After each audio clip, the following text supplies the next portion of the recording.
Bonjour à tous, je suis l'avatar de Serge, l'animateur du groupe. Ce tuto est dédié à tous ceux qui veulent optimiser leur prompt. Notre groupe de travail multi-sponsor a pour but d'aider les professions du chiffre à adopter l'intelligence artificielle générative dans leur mission. Nous produisons des exemples qui seront délivrés dans un livre blanc dès la rentrée. Pour l'IAG, la première étape est de bien rédiger la demande, le prompt. Notre ami Stéphane a travaillé le sujet pour le groupe. Voici des extraits de notre réunion sur le sujet. Bon tuto à tous. Merci à Alain Bensoussan qui nous a guidés après la publication de son livre en janvier 2024, ChatGPT dans le monde du droit.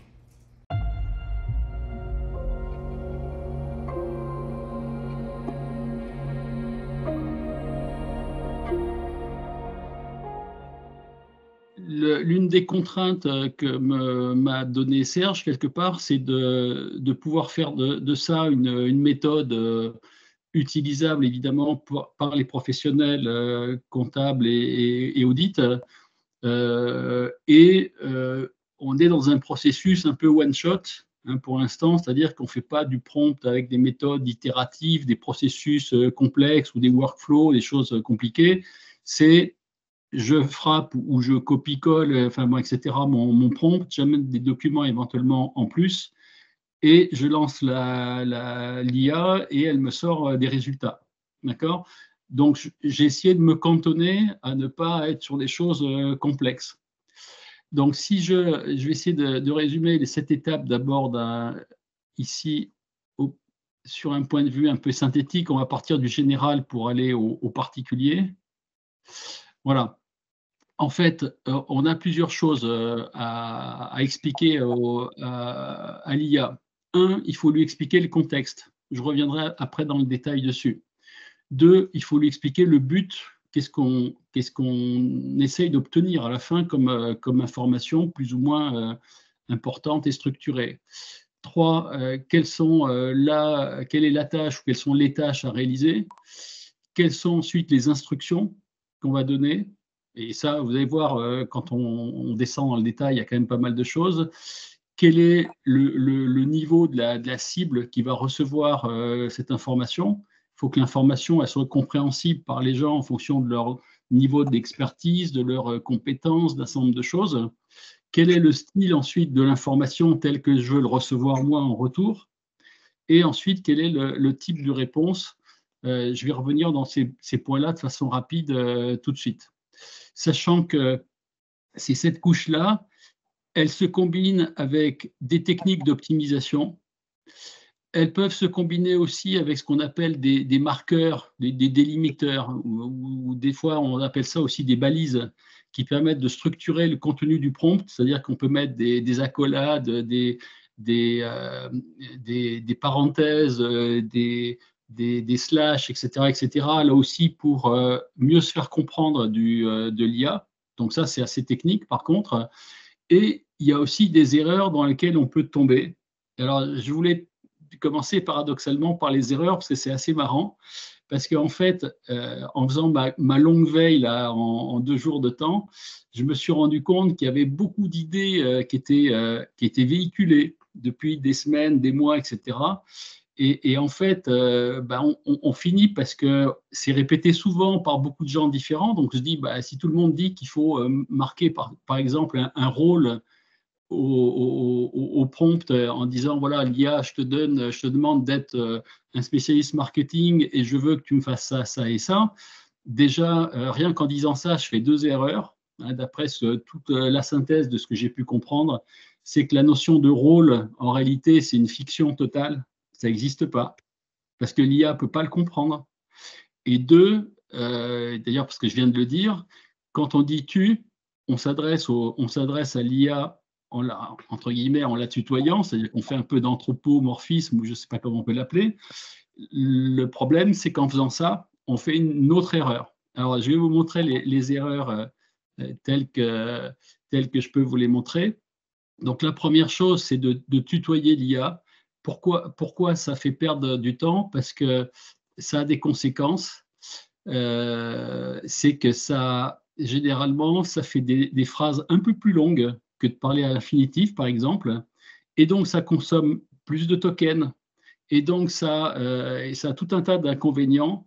Et donc, comme il y a plus de tokens, il y a plus de temps de réaction, il y a plus de risques que le prompt, en étant plus long, soit moins bien compris par l'IA. Et en fait, il y a des gens qui ont fait des études assez scientifiques, hein, parce que si on s'en tient juste à ce que les gens répètent en boucle sur les réseaux sociaux, on répète aussi beaucoup de conneries quoi, sur les réseaux sociaux. Et donc, il y a des gens qui ont étudié ça un peu scientifiquement en faisant des calculs. Et par exemple, ils disent donc tutoyer l'IA ou lui donner un rôle, et souvent on fait les deux en même temps.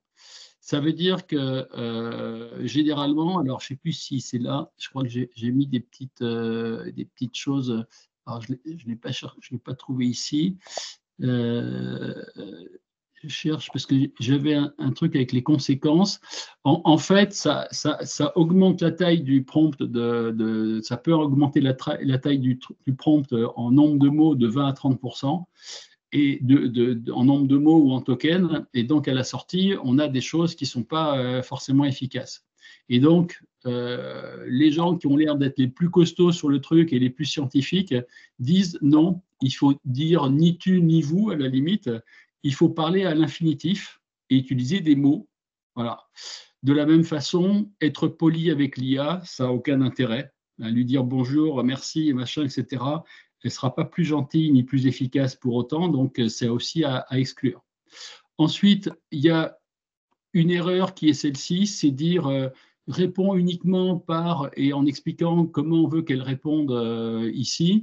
Généralement, c'est pas bon.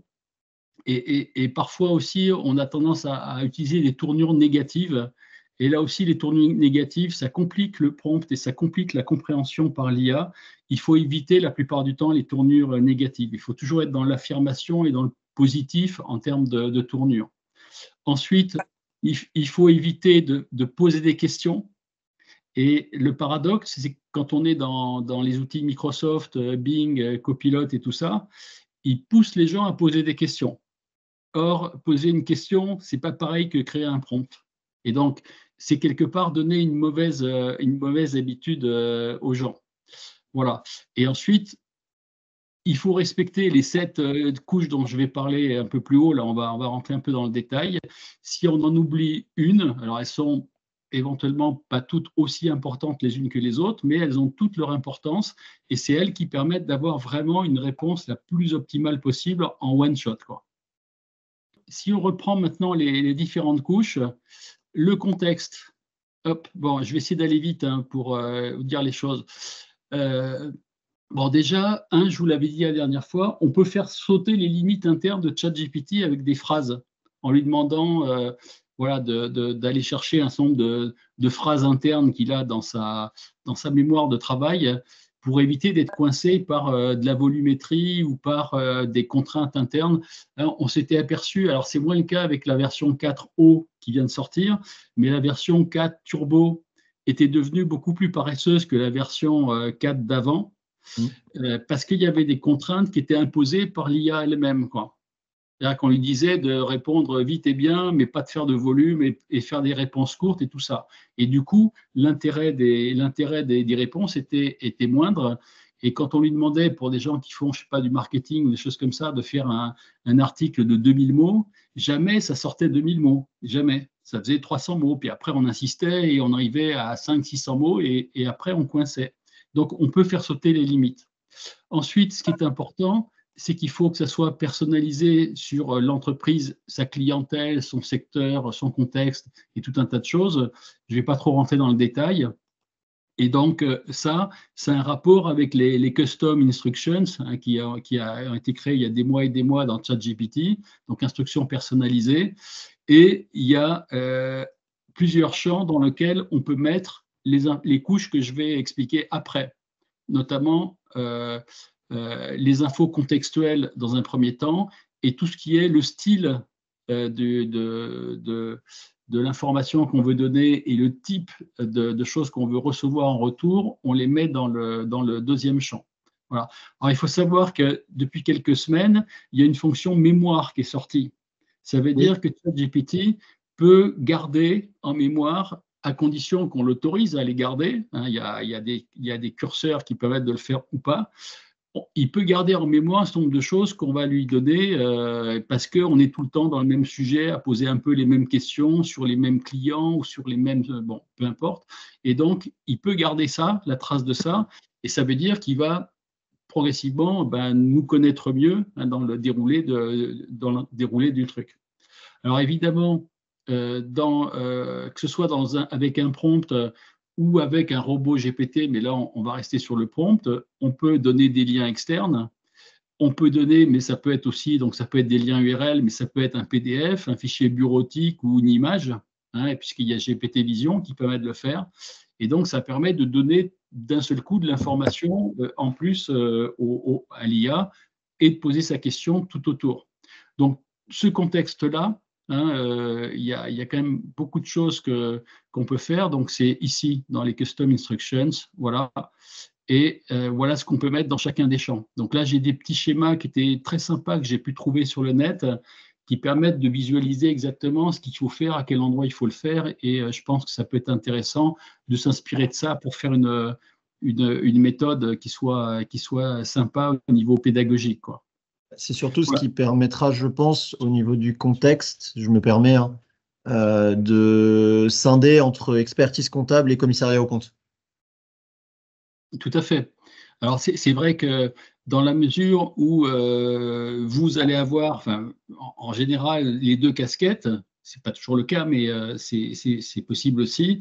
Il est évident qu'à un moment donné, la casquette expert comptable et la casquette CAC, ce n'est pas la même. Donc, il faut arriver avec deux origines différentes et des instructions personnalisées différentes, ou alors se servir encore une fois d'un GPT qui va aller plus loin. Mais si on reste à un niveau du prompt, il faudra peut-être lui donner des personnalités différentes en fonction de vos besoins, quoi. Voilà, donc ça, c'est le contexte. C'est vraiment quelque chose d'important au début. Bon, le but, je vais aller très vite, c'est un peu le pourquoi. C'est-à-dire que là, qu'est-ce qu'on veut que ChatGPT nous restitue comme information à la sortie?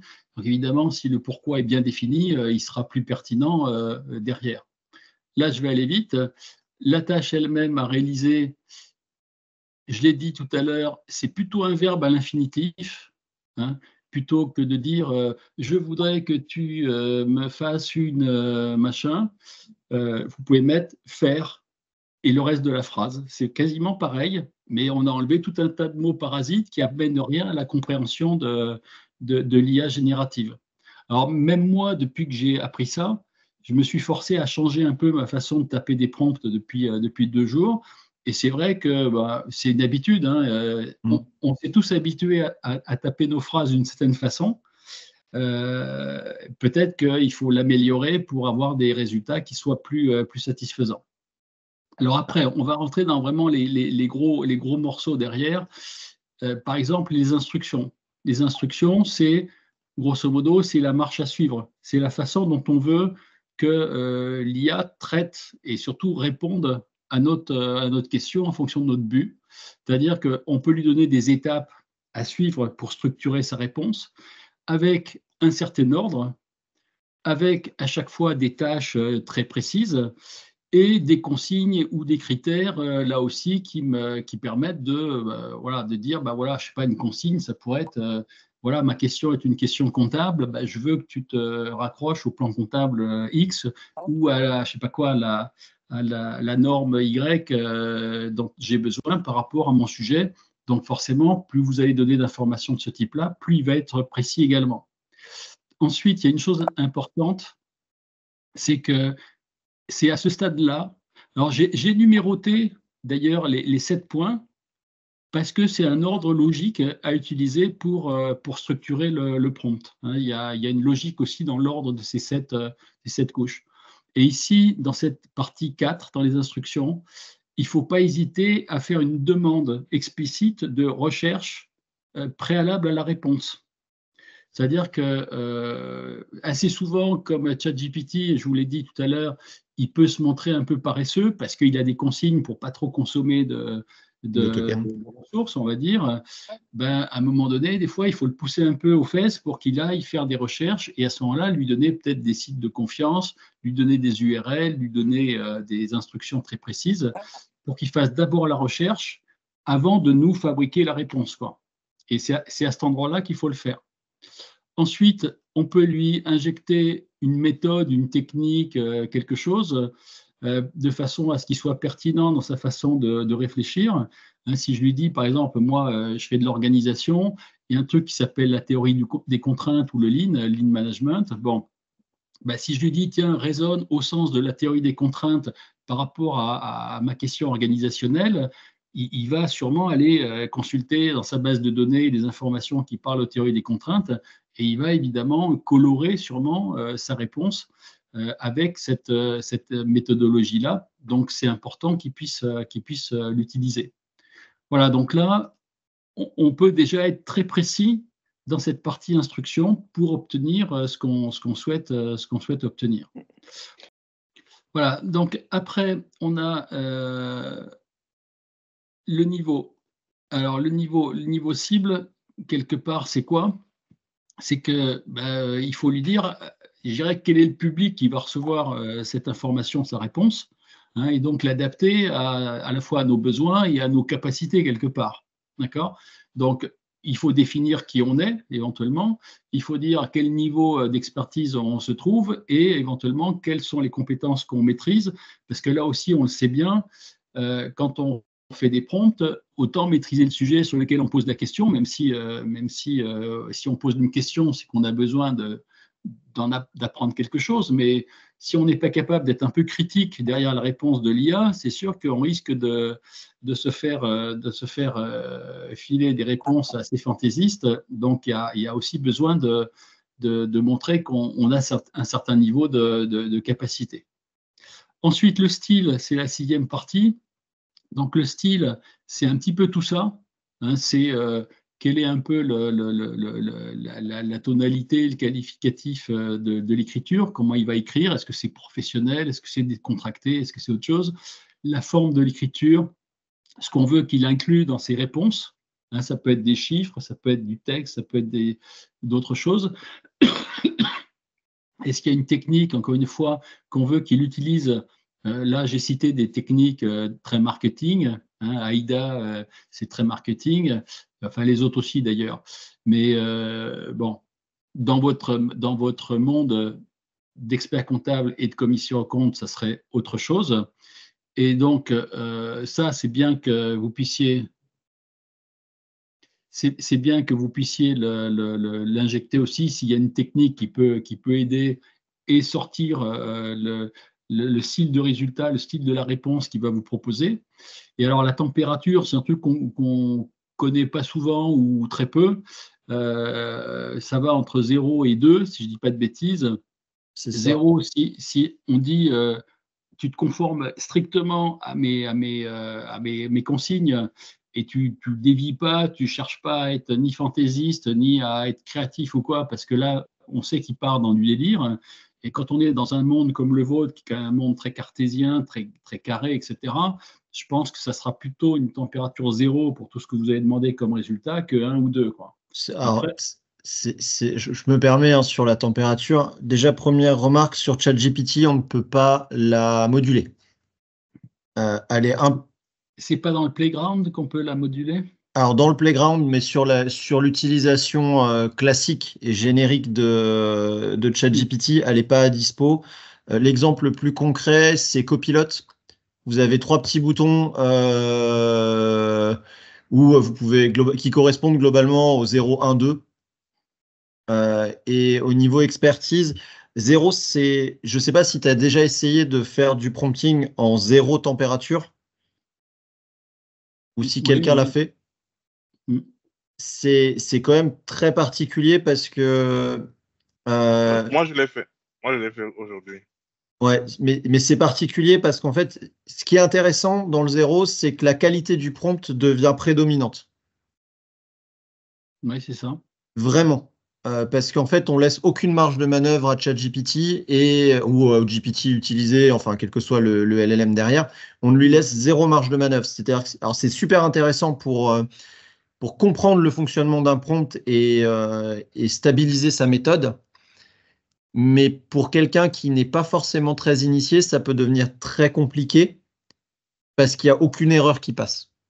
Donc c'est pour ça qu'en général, moi je tends plus à être sur du 1. Très clairement, le 2, c'est hors champ pour de l'expertise comptable ou de l'audit, parce qu'on n'est pas là pour être, entre guillemets, créatif dans ce qu'on demande à ChatGPT. Mais je pense que le 0, ça serait peut-être une option à réserver à des gens qui sont déjà beaucoup plus familiarisés avec le prompt engineering et qui ont déjà un recul pour utiliser cette matrice-là. De mémoire, ChatGPT, de base, il est sur 1. Il est médian. Alors, juste pour compléter ce que tu dis, Jean-Laurent, effectivement, si on est sur des prompts qui vont parler notamment des missions traditionnelles de l'expert comptable ou du commissaire aux comptes, sur lesquelles on veut être très rigoureux, etc., effectivement, on va être 0 ou peut-être 1. Par contre, si demain, on est sur du conseil à valeur ajoutée, sur des choses qui nécessitent de la créativité, ça peut avoir du sens de se mettre sur un braquet qui soit plutôt le 2. Même si ça part un peu dans tous les sens, ça peut ouvrir un peu des idées, des choses un peu, des alternatives ou des choses un peu créatives.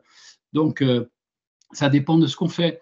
Mais c'est vrai que, je dirais, dans toutes les étapes dont je parle là, quelque part, tout dépend aussi de du but qu'on poursuit, quoi. Est-ce que on veut travailler sur un fichier Excel pour le restructurer? Est-ce que on veut travailler sur des questions liées à de l'audit? Est-ce qu'on veut travailler sur, je sais pas. Ça sera pas forcément peut-être les mêmes choses qu'on va mettre à l'intérieur du prompt. C'est ça qui est complexe, c'est que moi, j'essaye de dérouler des étapes logiques dans lesquelles il faut être assez rigoureux partout pour être sûr d'avoir un résultat le plus satisfaisant possible. Mais en fonction du sujet, en fonction du but poursuivi, peut-être qu'il y aura des choses qui vont être sensiblement différentes à l'intérieur des étapes, quoi. Clairement, hein. Alors, voilà. ça, c'était l'étape 6, donc le style, et le type de réponse. Alors là, c'est pareil, il y a une grande variété de possibilités. Parce que qu'est-ce qu'on peut demander? On peut dire, bah, tiens, fabrique-moi du code, ChatGPT, ou je veux une ou des images, ou je veux du texte, ou je veux que le texte, tu me le mettes en tableau et je te définis les colonnes et je te dis comment je le veux. Et à l'intérieur du tableau, je veux que tu me mettes une introduction, 3 parties et une conclusion. Voilà, bon, là on peut demander des choses extrêmement précises. Donc là, je ne sais pas s'il y avait des choses. Bon, on va aller vite. On peut parler de nombre de mots ou en token ou en nombre de mots, si jamais c'est plus ou moins littéraire, la réponse qu'on attend. On peut se servir d'exemples. Alors ça peut être intéressant. S'il y a des choses que vous avez déjà rédigées ou des prompts avec des réponses que vous avez déjà obtenues et qui vous ont satisfait, pourquoi ne pas se resservir de ça en disant, voilà, suis un peu cet exemple ou cette structure ou des choses comme ça, ça peut aider à gagner du temps aussi peut-être. On peut mettre en avant des mots. On peut demander à l'IA d'être la plus impartiale possible, voire de faire de la vérification de fait. C'est-à-dire que là, on va lui dire, tu vas aller quand même t'assurer que les réponses que tu me fais sur certains points sont validées par des choses et tu me donnes des sources, par exemple. Tu me donnes des liens. Parce que sinon, il ne va pas forcément vous donner des liens à chaque fois. Et en fonction des IA, on le sait bien, les IA n'ont pas toujours, depuis le début, donné des liens, quoi. Donc ça, il faut peut-être le demander aussi. Et évidemment, tout ce qui est sujet à sécurité éthique, il faudra savoir également affirmer des contraintes et dire attention, il faut faire comme ci, comme ça, etc. Et donc, il faudra être précis sur ces contraintes-là. Donc, la structure attend. Oui. Je rebondis juste sur les exemples. À noter que dans la construction, pour rebondir sur ce que disait Stéphane, l'intégration d'exemples dans ce qui est attendu du prompt, c'est un très bon moyen de canaliser ChatGPT et tous les GPT d'ailleurs, parce qu'il favorisera toujours la reprise de ce que vous lui donnez à la recherche et l'invention de nouveaux contenus. Donc ça peut être, si vous, par exemple, pour maintenir un style, notamment dans la rédaction d'articles, par exemple, pour maintenir un style d'article, c'est un très très bon outil pour pouvoir créer du contenu avec un style uniforme, concrètement. Bah, clairement, de toute façon, c'est conforté par le fait qu'à chaque fois, l'IA générative essaye d'économiser ses moyens. Donc, Exactement. si on lui donne le truc tout fait, bah, elle va aller beaucoup plus vite à répondre et donc ça l'arrange quelque part. Donc, effectivement, plus on l'aide, et c'est pour ça que là aussi, le respect des 7 grands points que j'ai déroulés, alors, je ne sais pas si vous en verrez d'autres, mais déjà, il y a quand même beaucoup de choses à l'intérieur. C'est important parce que ça permet énormément de guider l'IA pour pas qu'elle parte dans tous les sens et qu'elle se perde un peu. Bon, la langue de réponse, ça semble évident, mais des fois, elle se met à délirer à partir en anglais. Bon, c'est un peu classique, ça peut arriver dans certains cas. J'ai marqué localisation. Peut-être c'est intéressant de dire que vous êtes expert comptable français. Des fois qu'elles se mettent à parler des experts comptables américains ou autres, ça peut être ballot, mais ça peut arriver. C'est même super important. Et si en plus on peut préciser le cadre normatif qu'on veut exploiter, c'est d'autant plus probant. Oui, tout à fait. Après, quel est le niveau de détail qu'on souhaite dans la réponse? Donc, ça rejoint un petit peu aussi peut-être des nombres de mots ou des façons de structurer la réponse ou des choses comme ça, ou les étapes qu'on veut lui faire suivre. On en a parlé un peu plus haut. Donc, tout ça, c'est important. Ce qui peut être intéressant aussi, c'est de lui demander de proposer plusieurs alternatives. Si jamais il y a une réponse qui n'est pas forcément avec une seule, des questions qui n'ont pas qu'une seule réponse, lui demander plusieurs alternatives. Et puis, il y a des petites astuces. Par exemple, lui demander si elle a rien oublié, à la fin du prompt, lui dire, bah, écoute, vérifie quand même à la fin de ton raisonnement et avant de donner la réponse que tu n'as rien oublié par rapport à ce que tu me restitues.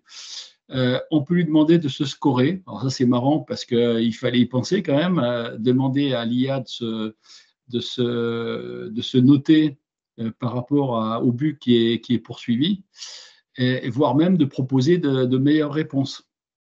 Donc, il y a des phrases un peu types qu'on peut rajouter à la fin pour faire des choses qui font que l'IA va travailler un peu plus profond.